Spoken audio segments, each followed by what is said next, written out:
Golder. Yeah! The woman is being played by Aaron Mallon. Yeah! And the voice is by George Sapio. Lights up. A small, sterile bunker with a large iron door. Man and woman sit silently on their bunks. A voice chimes in over the loudspeaker. Attention citizens, please do not be alarmed. The toxic and deadly epidemic known as love has reached critical proportions. Even the slightest exposure to this disease has proven to twist and misshape the human psyche, leading to asphyxiation, hallucinations, heart palpitations, suicidal tendencies, cannibalism, and, in some cases, poorly written acoustic guitar songs,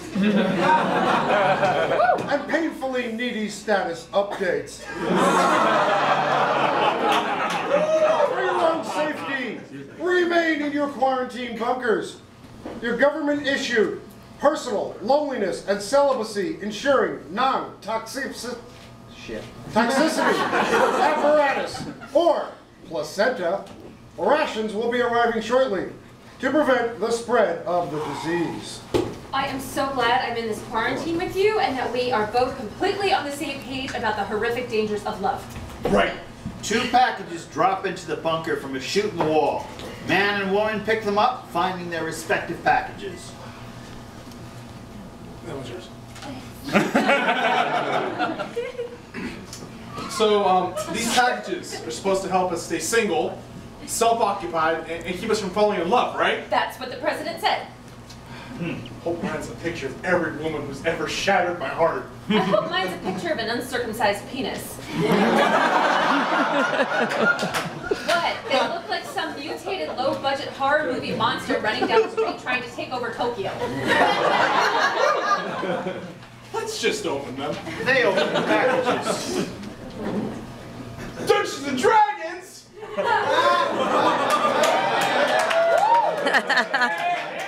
Sweet! Twilight! Wait, don't some guys watch Twilight? No! Don't some girls play Dungeons and Dragons? No! Wait, have you watched Twilight? Only after a blowjob.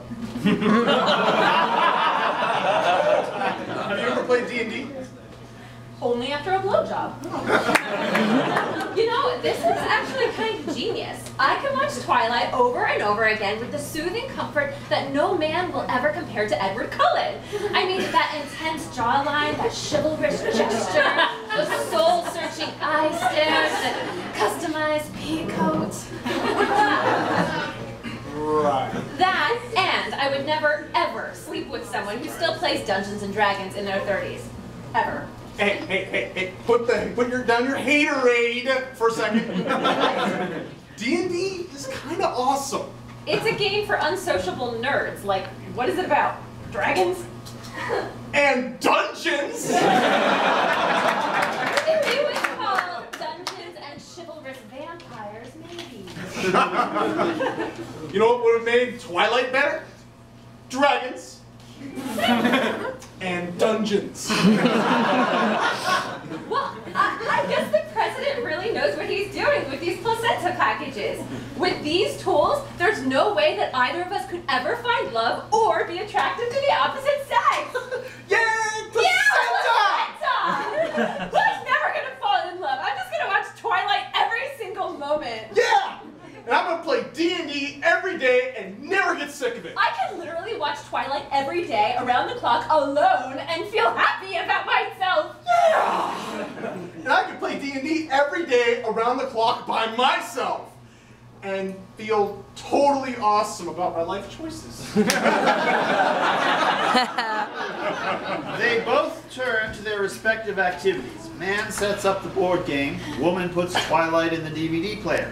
As man rolls his 20-sided die, he begins to realize that Dungeons and Dragons is not really meant for only one player.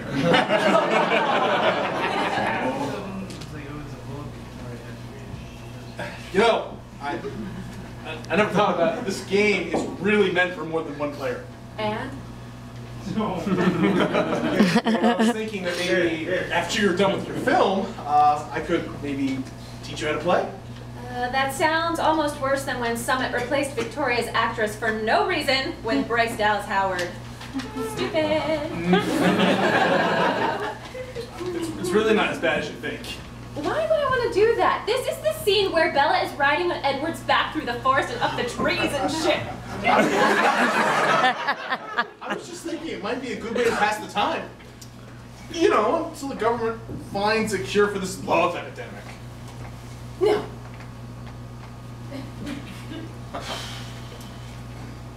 If you play with me, I'll watch Twilight and we can talk about the characters and their anguish. No blowjobs? No blowjobs. Fine. You're gonna have to remind me about this because I only played it once and to be honest, I faked it. It's easy.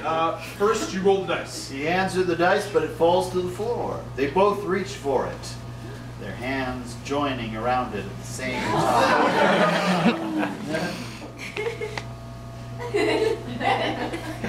After a brief, awkward moment, he brushes her hair out of her face.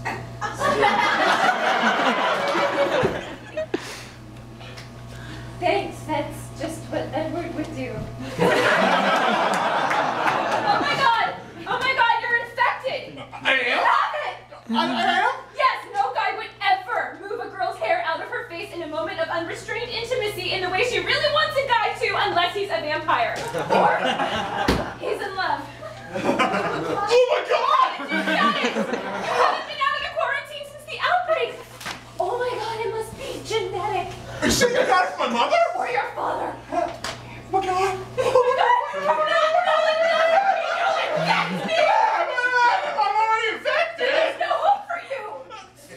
So what are you saying? I'm completely fucked? Yes! What's gonna happen to me? As the woman lists the symptoms, the man starts showing these very signs of his disease. He slowly transforms into a monster. Well, according to the government, it's going to slowly consume you. It starts with heart palpitations, vivid dreams, your vision gets impaired, you'll become weak, and you won't be able to eat or sleep, and you might write a song with my name in the title. I think I'm in love with you. No, you're not. I am. You have a disease. Stay away from me. Cast a level 9 charm spell on me.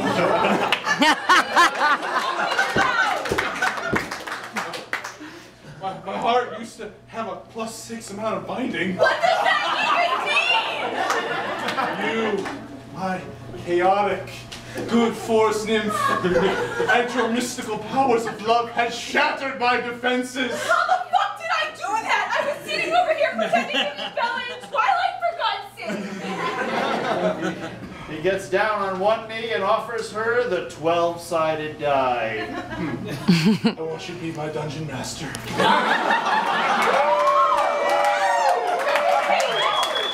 away from me!